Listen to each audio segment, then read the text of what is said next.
हरे कृष्ण। एबे आमे श्रीमद् भगवत गीतार श्लोक 1.40 को अर्थ सहित जानिबा। अधर्माभिभवात् कृष्ण प्रदुष्यन्ति कुलस्त्रियः स्त्रीषु दुष्टासु वार्ष्णेय जायते वर्णशंकरः। अनुवाद।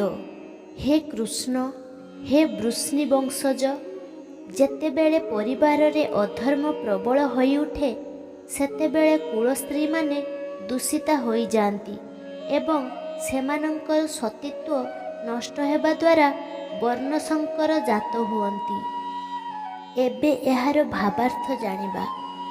सामाजिक जीवन रे समृद्धि एवं आध्यात्मिक उन्नति लाभ करा जाई पारिबो। वर्णाश्रमर व्यवस्था एपरि भाबरे करा जाइछि जे राज्य तथा समाज रे साधारण आध्यात्मिक उन्नति निमित्त आवश्यक उत्तम जनसमाज एतद्वारा सृष्टि करा जाई पारिबो।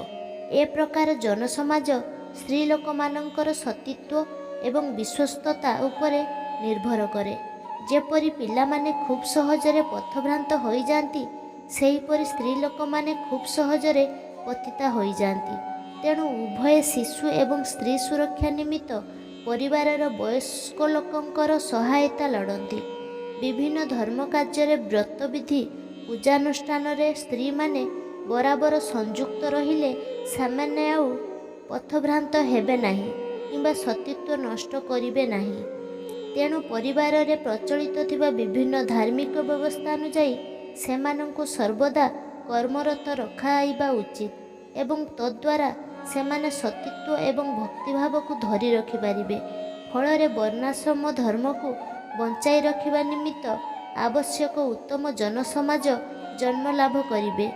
दायित्वहीन कांडज्ञान शून्य पुरुष माने मध्य समाज रे व्यभिचार सृष्टि करती। फଳରେ जनसमाज रे अनेक अनावश्यक जारज संतान भरपूर होई जांती एवं समाज रे अशांति विशृंखला और कलह आदि देखा दिए।